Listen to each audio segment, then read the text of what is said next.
Ya sambil nunggu. Dah. Oke, Assalamualaikum warahmatullahi wabarakatuh. Selamat pagi semuanya. Waalaikumsalam warahmatullahi Wabarakatuh. wabarakatuh. Selamat Pagi, pagi, Bu. Bu. Assalamualaikum warahmatullahi wabarakatuh. Pagi, Bu. Ya, pagi. Oke. Alhamdulillah kita sudah punya ini ya, celengan. Celengan kelas satu pertemuan. Ya, baik. Hari ini kita akan berdiskusi ya dengan kelompok yang bertugas, kelompok 2, yaitu terkait dengan akun audit atas akun kas gitu ya dan setara kasnya. Untuk materi kemarin sudah di-download ya di e-learning, oke? Ada 2 file, file PPT dan file PDF ya. Jadi kemudian apa nih? Yuk sambil menunggu teman-teman mungkin yang belum hadir, ya bisa dari kelompok 2 untuk mempresentasikan, menampilkan PPT-nya di layar gitu ya.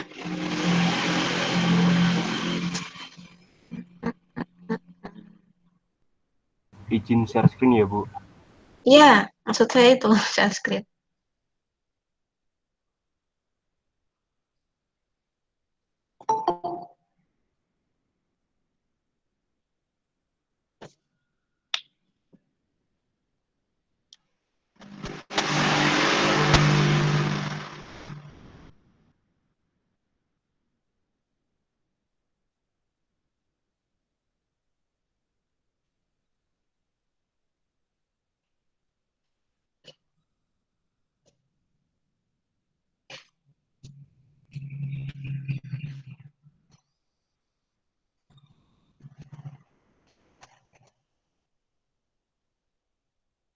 Siapa Mas yang mau share screen? Oh, Mas Heru, oke.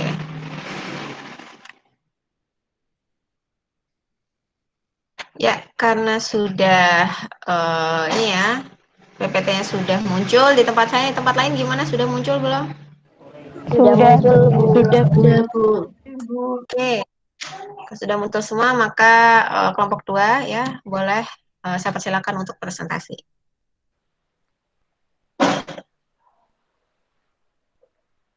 Langsung dimulai ya, Bu. Ya. Oke. Assalamualaikum warahmatullahi wabarakatuh. Waalaikumsalam warahmatullahi wabarakatuh. Yang terhormat Ibu Afifatul Jannah, SEMSI, selaku dosen pengampuh mata kuliah praktik audit, dan semua teman-teman kelas D1 akuntansi yang kami banggakan. Kami dari kelompok 2 akan mempresentasikan hasil diskusi kami yang berjudul Pengendalian Intern Kas. Kami yang beranggotakan saya sendiri, Zumrotun, dengan NIM 1805520205, Milenia Sofianti dengan NIM 1805520209, Hidayatul Aini dengan NIM 1805520210, Sirotun Nabawiyah dengan NIM 1805520214, dan Heru Pratomo dengan NIM 1805720010. Next. Halo. Heru, next. Ya. Sebelum kita memasuki pokok pembahasan, tentu teman-teman semuanya harus paham betul nih mengenai apa itu kas. Jadi, kas itu merupakan aktiva atau aset perusahaan yang paling liquid dan paling rentan terjadi penyelewengan, penipuan, dan juga pencurian. Nah, Di sini pengendalian internal harus dilakukan seefektif mungkin dalam suatu perusahaan. Untuk apa? Untuk mencegah dan menghindari terjadinya kesalahan, kecurangan, dan juga penyelewengan. Untuk itu, mari kita bahas mengenai pokok pembahasan dari pengendalian intern kas, yang dimana nantinya akan dijelaskan atau dipaparkan oleh kelompok 2. Poin pertama, ada sistem pengendalian intern kas. Poin yang kedua, ada jenis kesalahan dan penyimpangan kas. Dan poin yang terakhir adalah hasil diskusi kuesioner pengawasan intern kas. Next. Oke, di sini ada sistem pengendalian intern kas. Nah, dalam pengendalian terhadap kas yang umumnya ditempuh oleh perusahaan, bisa dilihat di PPT kelompok kami. Yang pertama, semua penerimaan uang itu harus dicatat dan segera disetorkan ke bank. Jadi setiap penerimaan uang ini wajib dicatat dan segera disetorkan ke bank. Ya mungkin paling lambat 1 hari kemudian. Terus yang poin B, membuat laporan kas harian. Maksudnya membuat catatan laporan kas setiap harinya, di mana ini disebut dengan laporan kas harian. Dan secara berkala diadakan pencocokan, yaitu antara fisik kas dengan saldo menurut catatan. Poin yang ketiga atau C, semua pengeluaran kas ini harus mendapat persetujuan dari siapa? Tentu dari pejabat yang berwenang. Yang poin D, semua pengeluaran kas yang jumlahnya relatif besar harus menggunakan cek. Nah, jadi jika ada pengeluaran kas yang katakanlah nominalnya 1 miliar. Nah, ini wajib menggunakan cek. Guna apa? Gunanya supaya tidak ada hal-hal yang tidak diinginkan atau meminimalisir kecurangan, kecuali untuk pengeluaran yang jumlahnya relatif kecil. Nah, itu boleh tidak menggunakan cek. Terus poin E, membentuk kas kecil untuk pengeluaran yang jumlahnya relatif kecil. F, harus dipisahkan antara petugas yang mencatat, menyiapkan, dan mengesahkan penerimaan uang. Nah, maksudnya ini harus diwajibkan pemisahan fungsi seperti itu. Terus G, harus dipisahkan antara petugas yang menandatangani cek dengan petugas yang mencatat pengeluaran uang kas. Next. Nah, poin yang kedua, pembahasan yang kedua, ini ada jenis-jenis kesalahan dan penyimpangan dalam pengendalian intern kas. Tentu dalam pengendalian intern kas terdapat 3. Yang pertama ada penerimaan kas, yang kedua ada pengeluaran kas, dan yang terakhir atau yang ketiga ada saldo kas. Next. Kesalahan dan penyimpangan. Yang pertama, dalam penerimaan kas.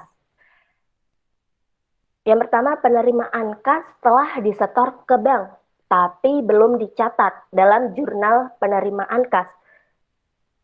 Yang kedua, penerimaan kas telah dicatat dalam jurnal penerimaan kas, tetapi belum disetor ke bank.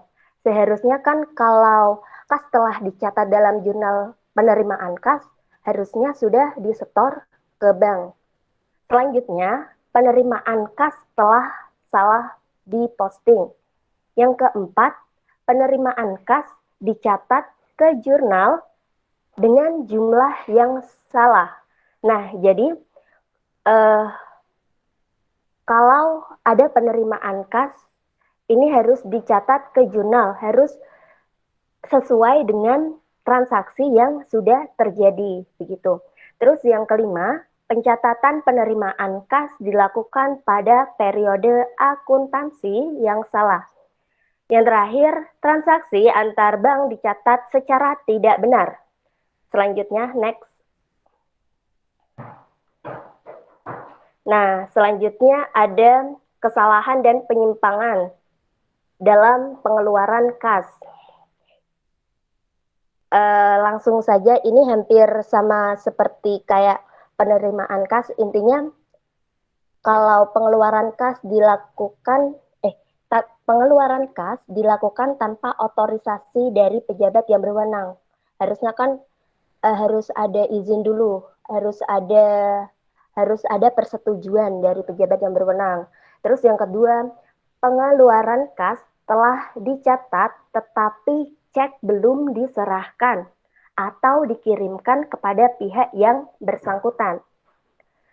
Terus langsung ke poin yang keenam, transaksi transfer antar bank dicatat secara tidak benar. Itu juga termasuk dalam kesalahan dan penyimpangan. Selanjutnya, next. Nah, selanjutnya yang ketiga ada saldo kas.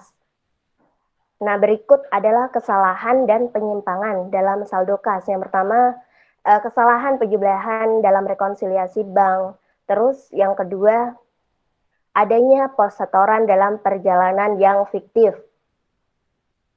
Terus selanjutnya, adanya cek-cek yang masih beredar yang telah dihapuskan dari rekonsiliasi bank untuk menutupi kekurangan kas. Next. Selanjutnya, ini ada hasil diskusi dari kuesioner, ada kelemahan, ada kekuatan dan kelemahan, nantinya akan dijelaskan oleh rekan kami, yaitu Milenia Sofianti. Silahkan. Baik, selanjutnya saya akan membaca hasil diskusi kuesioner. Nah, di sini ada kekuatan-kekuatan pengawasan intern kas. Lanjut, Her.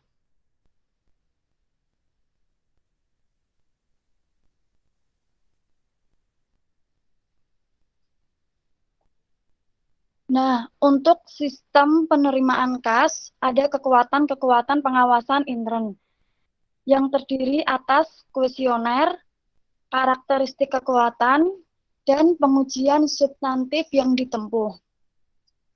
Untuk yang pertama, nomor kuesioner yang pertama, apakah terdapat pengawasan yang memadai untuk semua surat masuk? Nah, untuk karakteristik kekuatannya yaitu otorisasi. Otorisasi, bagian surat masuk melakukan pengawasan khusus terhadap setiap surat masuk. Surat-surat yang berisi pelunasan piutang harus berpisah dari surat-surat lainnya. Adanya pengawasan semua surat masuk secara memadai, hal ini menunjukkan bahwa otorisasi juga dilaksanakan dengan memadai. Selanjutnya, untuk pengujian substantif yang ditempuh, ada observasi, yaitu observasi kelengkapan kebagian resepsionis. Nomor kuesioner yang ketiga, ada apakah dibuat daftar surat masuk oleh petugas yang tidak bertanggung jawab menangani kas. Untuk karakteristik kekuatannya, yaitu ada pemisahan fungsi. Nah, di dalam pemisahan fungsi ini terdapat 3 bagian. Yang pertama, bagian kas. Yang kedua, bagian surat masuk. Yang ketiga, pencatatan. Karena adanya pemisahan fungsi dalam pembuatan daftar surat, pembuatan daftar surat masuk di antara petugas yang menangani kas sehingga menghasilkan keakuratan informasi. Nah, untuk pengujian substantif yang ditempuh, yaitu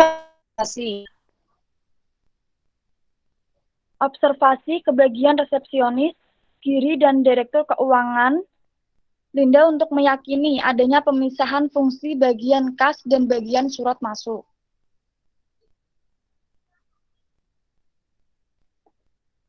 Lanjut, Her. Next.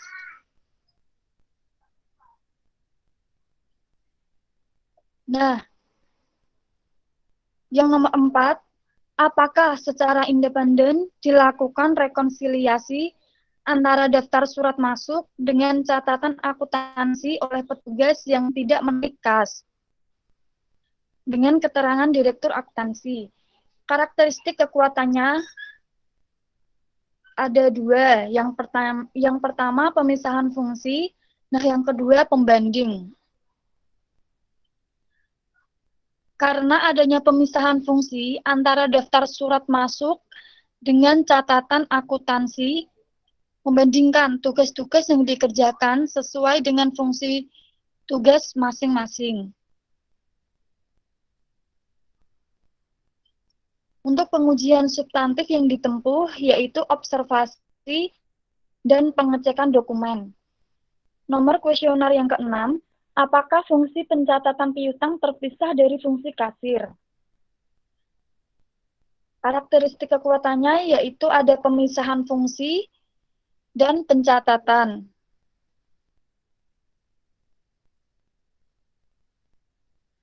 Karena dengan adanya pemisahan fungsi antara pencatatan piutang dengan kasir, sehingga meminimalisir kemungkinan kecurangan memanipulasi data piutang dengan jumlah uang yang diterima. Untuk pengujian substantif yang ditempuh yaitu ada observasi tentang pemisahan fungsi antar pencatatan piutang dengan kasir dan pengecekan langsung. Nomor 7, apakah bukti setor bank diterima oleh petugas yang tidak bertugas sebagai penyetor? Dengan keterangan Direktur Akuntansi, untuk karakteristik kekuatan yaitu ada 2, pemisahan fungsi dan pencatatan. Penerimaan bukti setor terpisah dengan penyetor. Hal ini untuk mempermudah dan bagi bukti pencatatan oleh bagian akuntansi. Untuk pengujian substantifnya yang ditempuh yaitu observasi tentang pemisahan fungsi antara fungsi-fungsi yang terkait. Next here. Nah, yang selanjutnya nomor kuesioner yang ke-8, yaitu apakah diselenggarakan catatan secara independen mengenai penjualan tunai. Untuk karakteristik ada 2, yaitu pembanding dan pencatatan transaksi secara memadai. Dengan adanya pencatatan penjualan tunai secara independen, agar risiko kecurangan dapat diminimalisir. Pengujian substantif yang ditempuh ada 2, yaitu pengecekan langsung dan rekalkulasi. Nah, yang terakhir, nomor kuesioner yang ke-9, apakah penjualan tunai dengan menggunakan faktur, pita registrasi kas, direkonsiliasi mengenai ketepatan periode akuntansi oleh petugas yang independen. Dengan keterangan Direktur Akuntansi yaitu untuk karakteristik kekuatannya ada 3, yang pertama pembanding, nah yang kedua pemisahan fungsi, yang ketiga yaitu pencatatan. Dengan adanya otorisasi oleh petugas independen yang tidak terikat, sehingga transaksi dapat dipertanggungjawabkan kebenaran. Untuk pengujian ditempuh ada 3, yaitu rekalkulasi, observasi, dan pengecekan langsung. Selanjutnya ada sistem pengeluaran kas yang dijelaskan oleh Mbak Hidayatul Aini. Baik, Saya akan menjelaskan sistem pengeluaran kas, yaitu kekuatan-kekuatan pengawasan intern. Yang pertama, apakah penandatanganan cek diotorisasi oleh Dewan Komisaris? Jawabannya, ya. Untuk karakteristik kekuatan, otorisasi. Penjelasannya, adanya otorisasi oleh Dewan Komisaris atas penandatanganan cek. Untuk pengujian substantif yang ditempuh, yang pertama, pengecekan terhadap dokumen. Yang kedua, observasi. Selanjutnya, apakah diperlukan 2 buah tanda tangan setiap cek? Jawabannya, ya. Untuk karakteristik kekuatan, yang pertama, otorisasi, dan yang kedua, akses terhadap aktiva. Penjelasannya, setiap cek memerlukan adanya 2 buah tanda tangan. Untuk pengujian substantif yang ditempuh, yang pertama pengecekan langsung, dan yang kedua ada penelusuran. Selanjutnya, apakah cek bernomor urut cetak? Jawabannya, ya. Untuk karakteristik kekuatan, akses terhadap aktiva. Penjelasannya, cek yang digunakan bernomor urut cetak. Untuk pengujian substantif yang ditempuh, ada pengecekan langsung dan penelusuran. Next.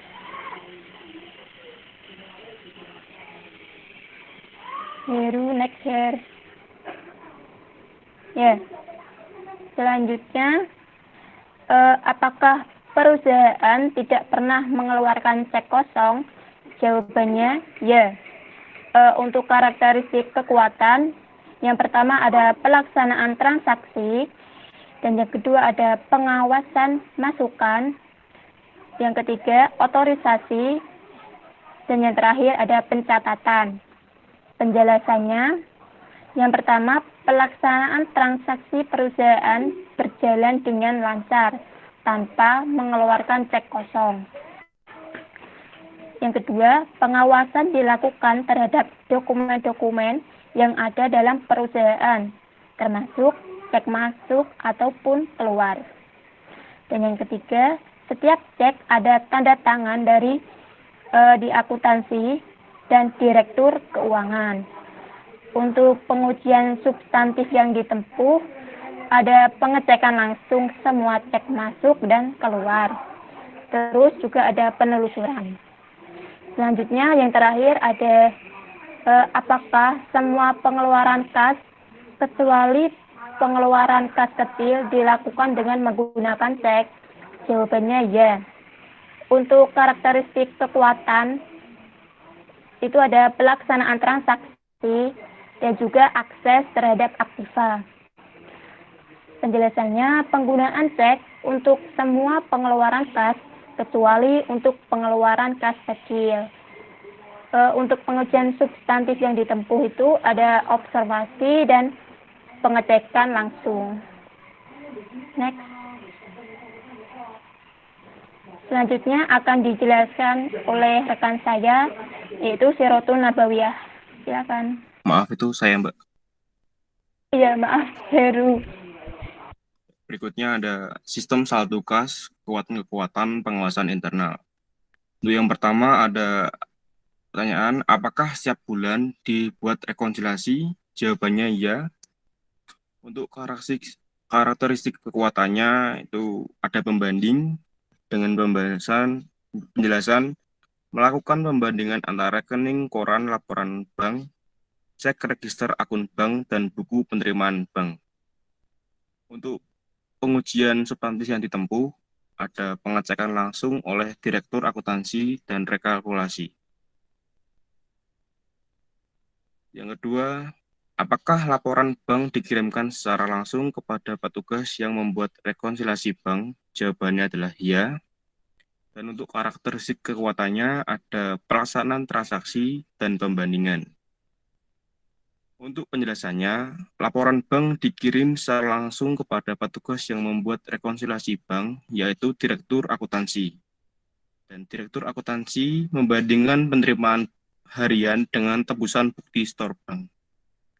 Untuk pengujian substansi yang ditempuhnya ada pengecekan langsung. Kelemahan-kelemahan pengawasan internal kas.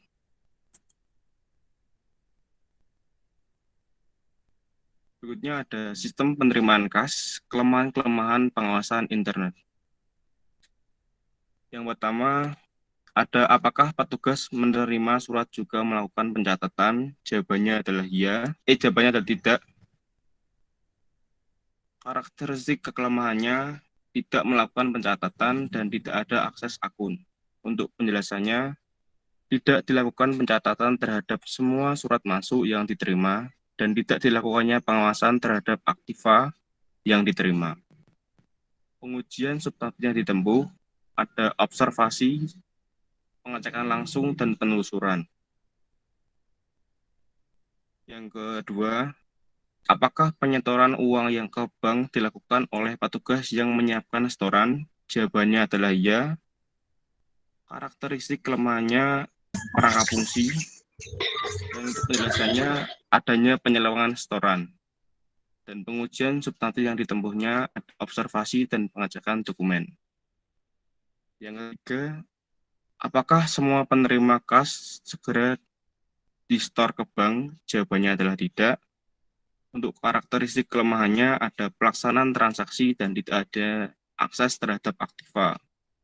Untuk penjelasannya, penerimaan kas tidak dilakukan penyetoran setiap hari, sehingga kemungkinan menimbulkan penyimpangan terhadap kas. Untuk pengujian substantif yang ditempuhnya ada observasi dan memeriksa laporan rekonsiliasi. Selanjutnya akan dijelaskan oleh Saudara Siratun Nabawiyah. Baik, selanjutnya yaitu sistem pengeluaran kas, yaitu kelemahan-kelemahan pengawasan intern.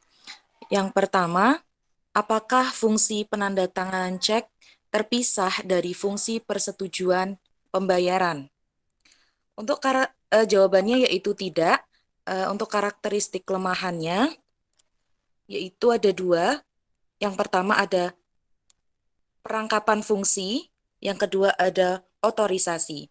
Untuk penjelasannya, yaitu tidak adanya pemisahan fungsi antara fungsi penandatanganan cek dengan pemisahan fungsi persetujuan pembayaran. Untuk pengujian substantifnya, yaitu melakukan observasi atau pengamatan secara berkelanjutan. Yang kedua, pengecekan dokumen. Next.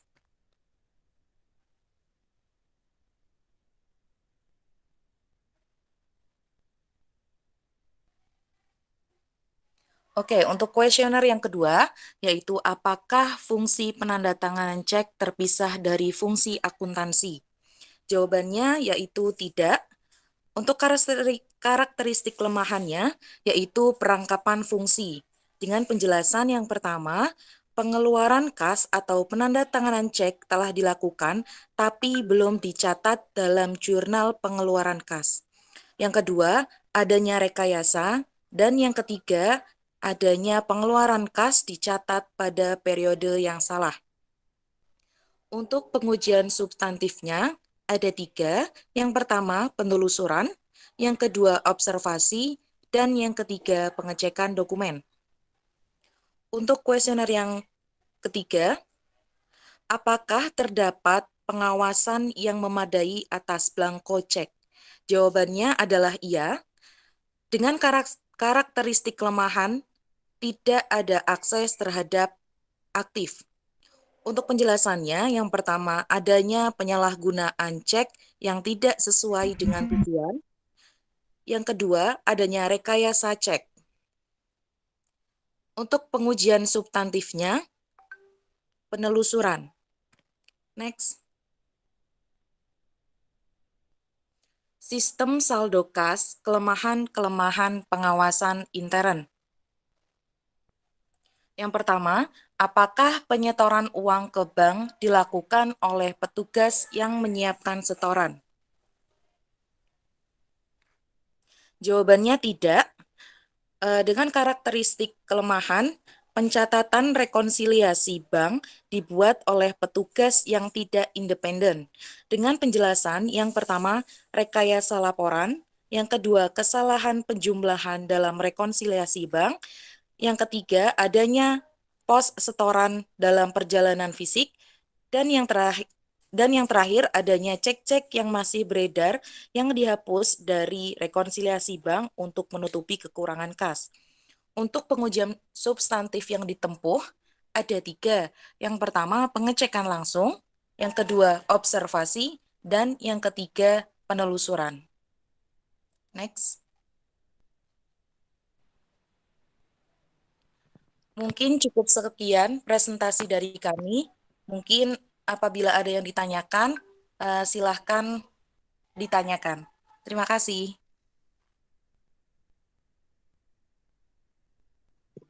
Oke, terima kasih pada kelompok 2 ya. Silakan sebelum saya yang bertanya. Monggo dari audiens. Saya ingin bertanya, Bu. Mau bertanya, Bu. Saya ingin bertanya. Oke, Maulida dulu ya. Ya, nama Maulida Aryani, NIM 0066. Oke, Mbak. Pada slide 7, dalam saldo kas di poin kedua, terdapat adanya pos setoran dalam perjalanan yang fiktif. Coba jelaskan maksud dari hal tersebut. Terima kasih. Oke. Selanjutnya. Saya bertanya, Bu. bertanya. Oke, Mbak Azira. Ya, nama Azira Velasafa dengan NIM 18.05520217. Saya ingin bertanya, dalam pengendalian intern kas disyaratkan adanya pemisahan antara tanggung jawab pengelolaan kas dan tanggung jawab pencatatan kas. Bisa dijelaskan nggak kenapa demikian? Untuk alasannya.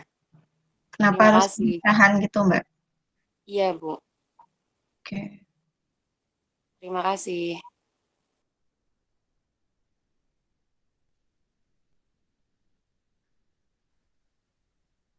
Kelompok 2 sudah mencatat? Sudah, Bu. Oke. Selanjutnya. Saya, Bu. Sinta. Perkenalkan, nama saya Sinta Yuningsih dengan NIM 0114. Yang di slide 3 itu, yang poin yang C, kan ada semua pengeluaran kas harus mendapat persetujuan dari pejabat berwenang.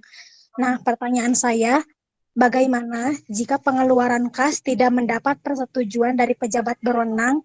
Apakah pengeluaran kas tersebut tetap akan dilakukan atau tidak?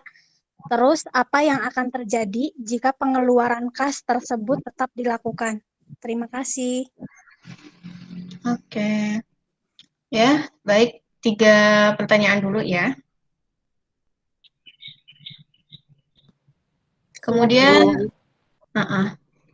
Kemudian ini khusus untuk audiens ya. Saya bertanya, silakan nanti yang memiliki jawabannya itu bisa memberikan pendapatnya gitu ya.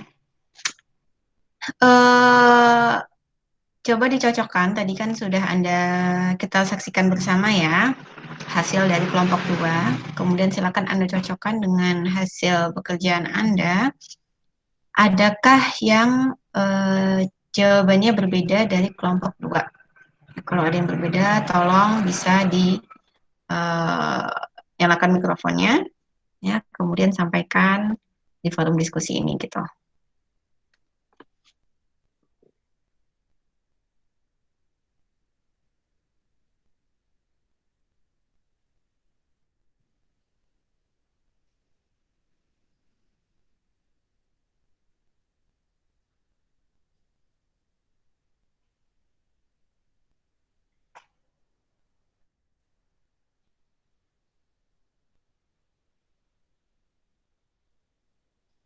Atau semuanya sama?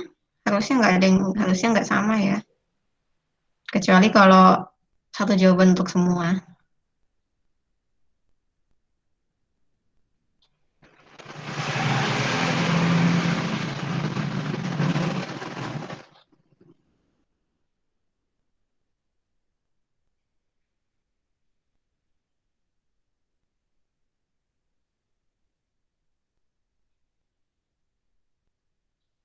Bu ini.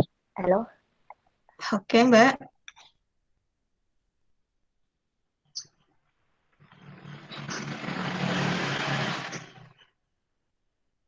Gimana, Mbak?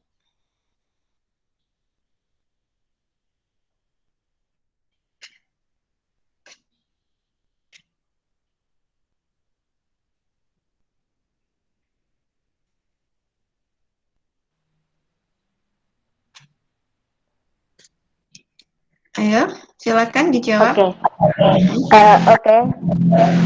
Saya akan menjawab pertanyaan dari Mbak Sinta. Tadi pertanyaannya mengenai jika pengeluaran kas tidak mendapat persetujuan dari pejabat yang berwenang, maka pengeluaran kas tersebut dilakukan apa tidak.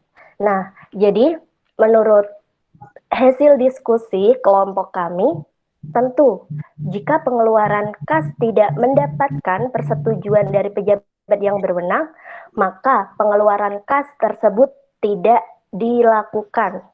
Kenapa? Karena pada ketentuannya pengeluaran kas itu harus mendapatkan otorisasi pejabat yang berwenang.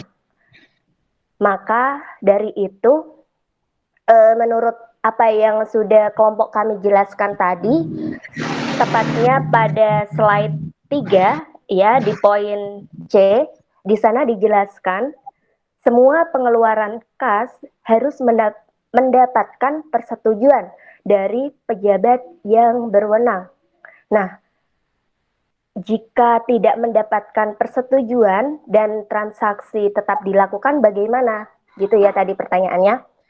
Oke, jika tidak mendapatkan persetujuan dari pejabat yang berwenang, tapi transaksi tetap dilakukan, ya itu termasuk dalam pelanggaran atau penyimpangan dari pengeluaran kas itu sendiri.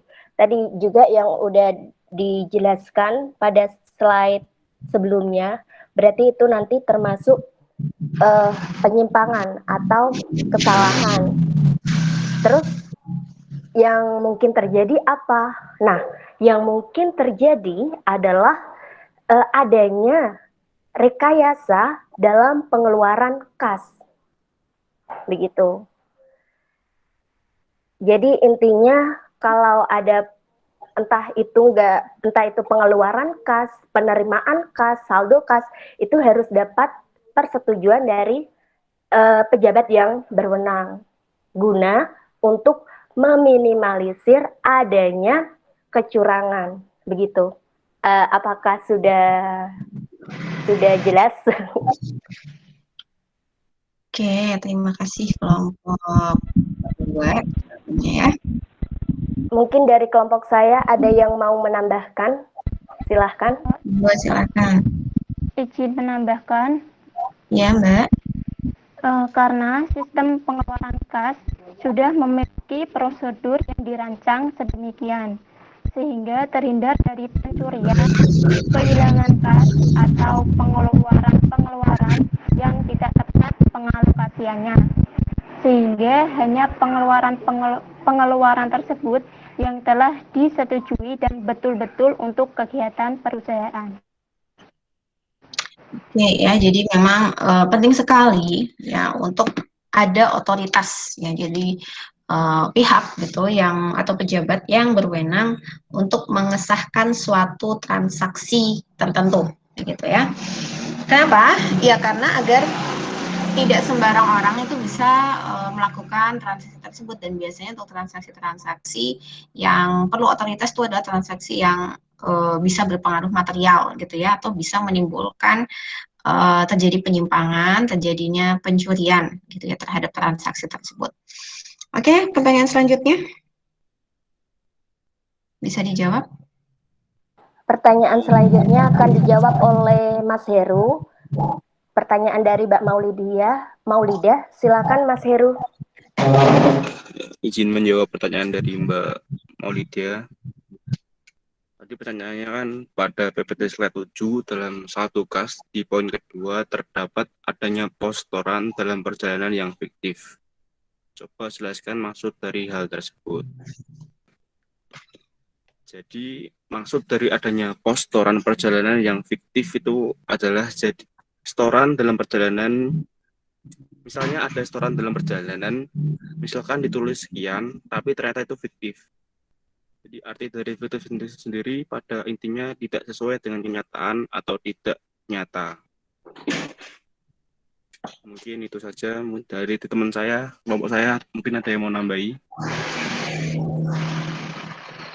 Silakan dari kelompok kami. Dari jawaban Vero.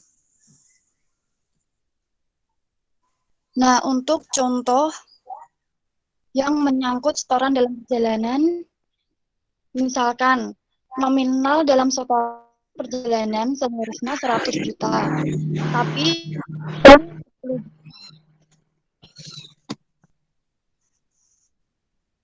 apakah sudah jelas?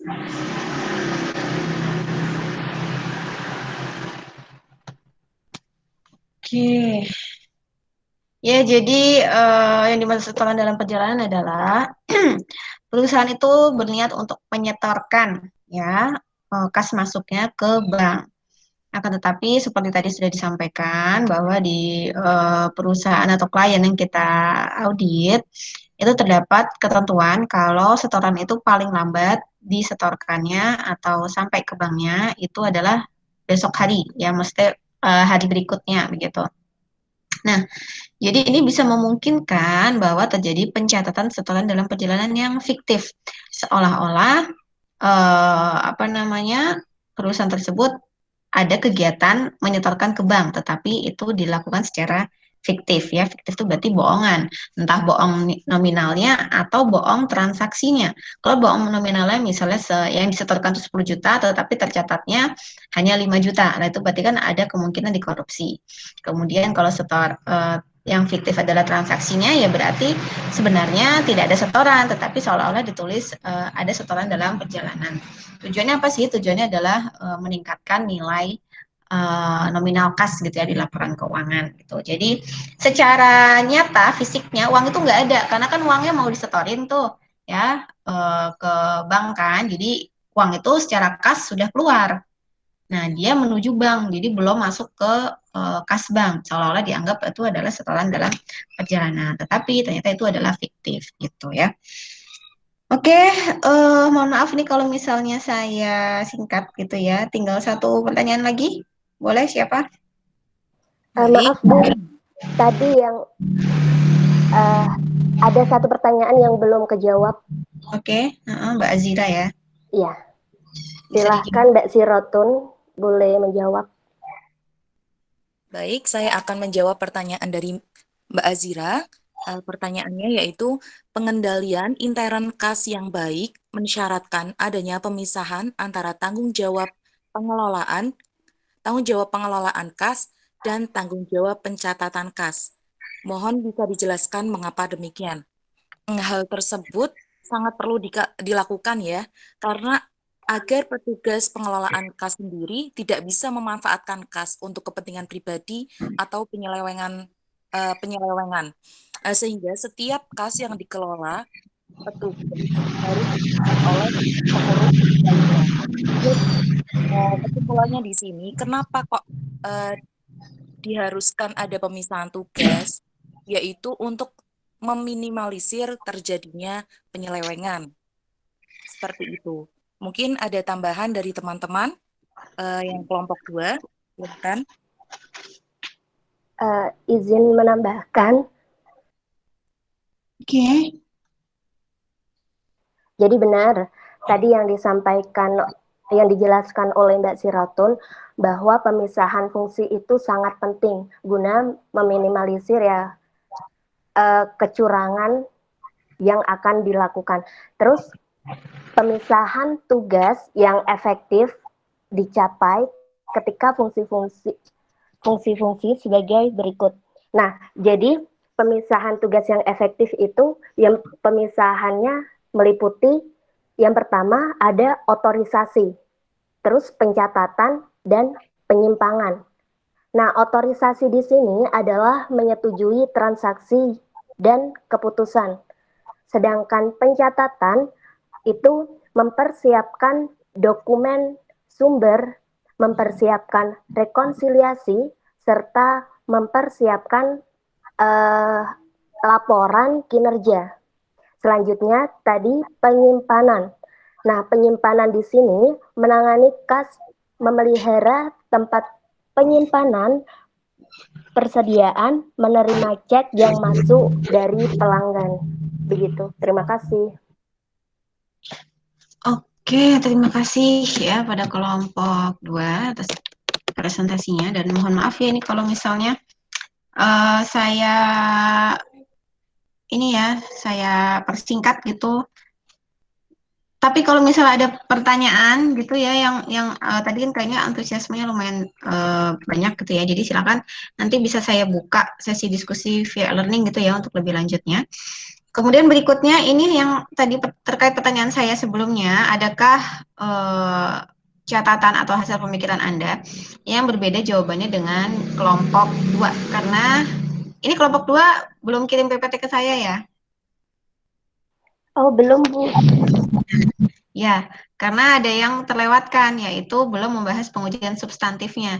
Jadi ini baru menganalisa atau mengevaluasi hasil dari pengendalian intern klien, ya, tapi belum belum memunculkan gitu ya bagaimana pengujian substantif Anda terkait dengan akun kas, ya. Ini baru dari sisi pengendalian internnya, belum melihat atau menilai gitu ya teknik-teknik dan metode-metode yang akan Anda lakukan untuk memeriksa kebenaran dari nilai kasnya gitu. Jadi kalau yang lain pun masih jawabannya seperti ini, ya berarti Anda tugasnya kurang 1. Jadi nanti ini bisa dimasukkan ke tugas saja ya, nanti bisa dikumpulkan di e-learning gitu ya. Pengujian substantif yang akan Anda lakukan ketika memeriksa akun kas ya. Jadi pengujian substantif akun kas tuh banyak banget. Karena kenapa? Karena kas itu adalah transaksi atau akun yang sangat-sangat sensitif ya, karena dia berkaitan besar gitu ya, atau jadi bilang setiap transaksi yang terjadi di perusahaan itu pasti sebagian besar tuh menyangkut akun kas ya, entah apapun itu, dari piutang, pendapatan, kemudian pengeluaran ya, bayar sesuatu itu kan pasti pakai kas ya. Jadi minta tolong untuk pengujian substantifnya bisa dikirim ya hasilnya per individu ya, jadi per individu, tugas individu, karena ini tadi belum kita bahas atau belum berhasil kita diskusikan di hari ini gitu ya. Contohnya dari pengujian substantif ya atas akun kas itu adalah melakukan cash opnam. Silahkan dicari apa yang dimaksud dengan cash opnam. Itu adalah salah satu bentuk contoh auditor dalam melakukan pengujian substantif akun kas. Gitu, nanti saya buka di e-learning mungkin 15 menit lagi gitu ya, karena mohon maaf ada keperluan di jam 9 nanti. Jadi bisa disambung nanti gitu ya, atau yang penting udah pada absen ya, karena saya tidak membuka individu gitu absennya. Oke, begitu saja. Terima kasih pada kelompok 2 atas presentasinya. Boleh kita kasih applause secara online.